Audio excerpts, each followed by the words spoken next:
প্রিয় ভাই বোনেরা, আমি শপথ বাক্য পাঠ করব। শপথ বাক্য। জাতির পিতা বঙ্গবন্ধু শেখ মুজিবুর রহমানের নেতৃত্বে পাকিস্তানি শাসকদের শোষণ ও বঞ্চনার বিরুদ্ধে এক রক্তক্ষয়ী মুক্তি সংগ্রামের মধ্য দিয়ে বাংলাদেশ স্বাধীনতা অর্জন করে।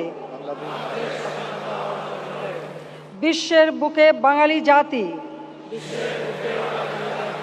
প্রতিষ্ঠা করেছে তার স্বতন্ত্র জাতিসত্তা।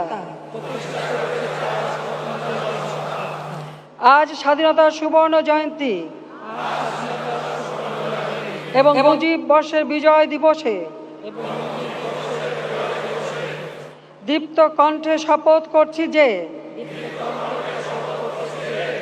শহীদের রক্ত বৃথা যেতে দেব না।